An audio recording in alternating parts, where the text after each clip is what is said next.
Situations like this can be avoided if you learn the correct techniques for manual handling.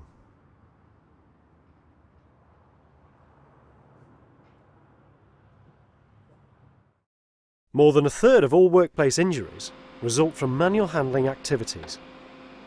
Manual handling injuries come under two headings. External: cuts, bruises, crush injuries and lacerations to fingers, hands, forearms, ankles and feet. These injuries are not normally as serious as internal injuries, which include muscle and ligament strain and tears, prolapsed intervertebral discs, fractures to bones and injuries to knees, ankle, shoulder and elbow joints. Some injuries can lead to long-term or even permanent disability. The best way of avoiding injury is prevention. The principle of prevention is to firstly avoid manual handling where possible by replacing it with the use of mechanical aids, such as sack trucks, trolleys, etc. Prevention is based on three principles. Avoid the need for hazardous manual handling operations where possible. Assess the risk of injury from hazardous manual handling operations that cannot be avoided. Reduce the risk of injury from hazardous manual handling operations to as low as is reasonably practicable. Central to the prevention of injuries is the ergonomic approach. Ergonomics is about fitting the job to the person, rather than the person to the job. The ergonomic approach looks at manual handling as a whole, taking into account a range of factors including the nature of the task, the load, the working environment, and individual capability.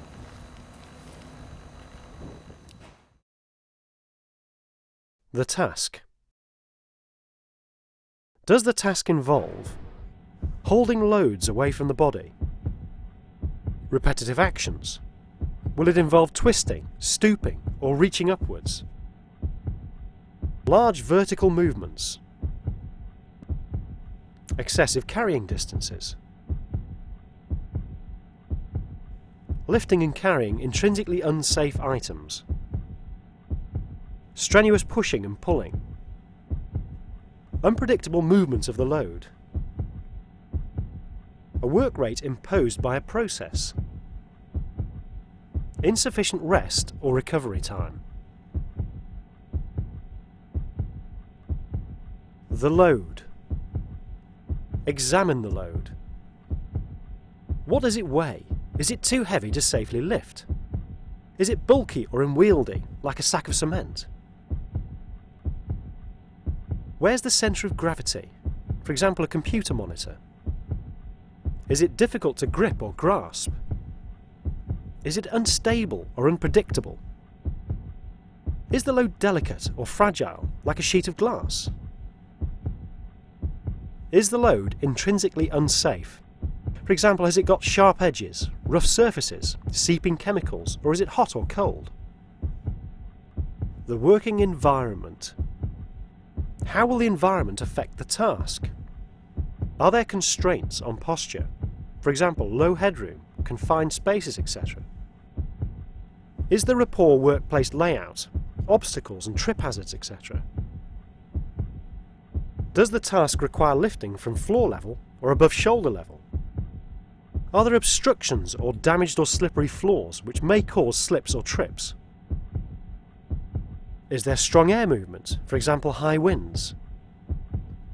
Are there variations in work levels? Are there hot, cold or humid work conditions? Are there poor lighting levels? What measures can be undertaken to make your environment safer for you to carry out your task? Individual capability. Is the individual in poor health, have high blood pressure, existing muscular disorder, slipped discs, hernias, etc.? What is the size and weight of the person? Is the person male or female? Is the person pregnant, or is she a nursing mother? Has the person been trained in safe manual handling?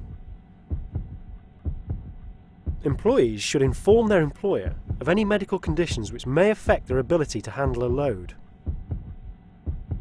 Is the movement hindered by clothing or PPE? Once you've made the task as safe as possible by assessing the risks and reducing them as needed, the next step is to prepare yourself for the task. Position. When positioning yourself for a lift, you must place the feet apart, giving you a balanced and stable base for the lift. Place one leg in front of the other to further stabilise your base. If the object you're lifting is on the floor, your forward leg should be alongside the object. Posture. When lifting from a low level, bend the knees, not too much, but do not kneel. Keep your back in a naturally upright position, as your spine is not designed to be a lifting mechanism.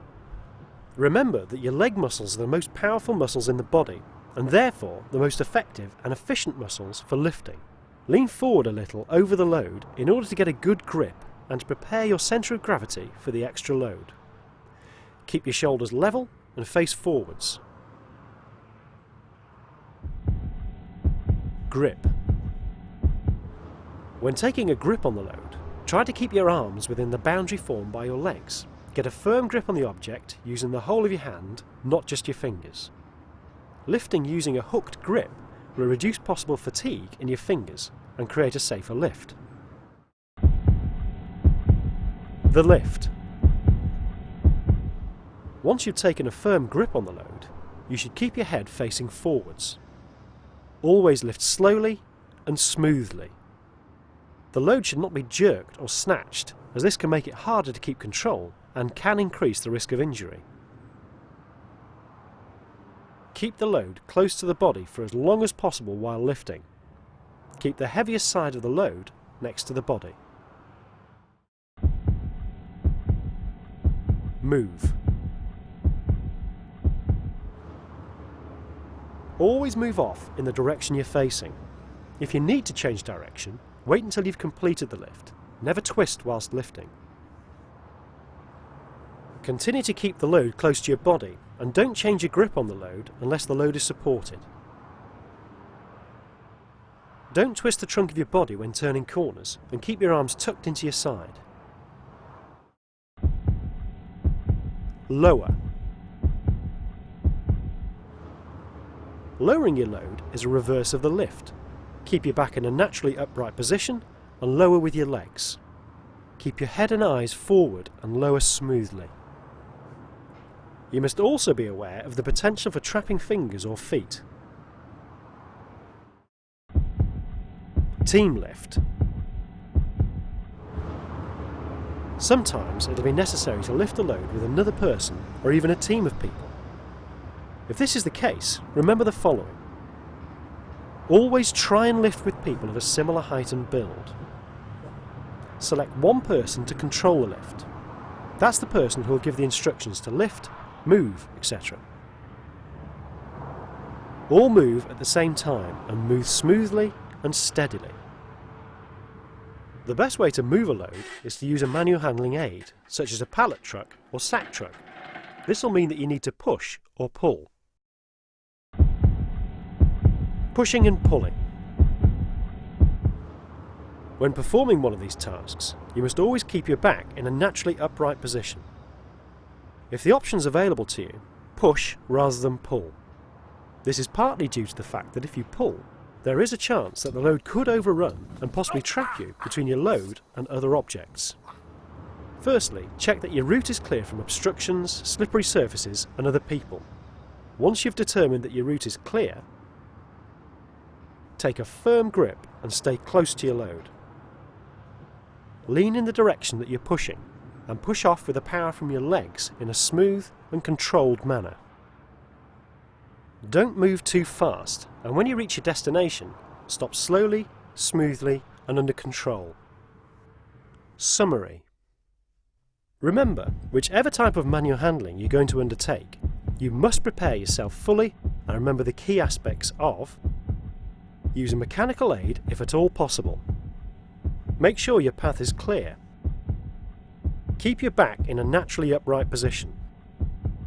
Stay close to the load.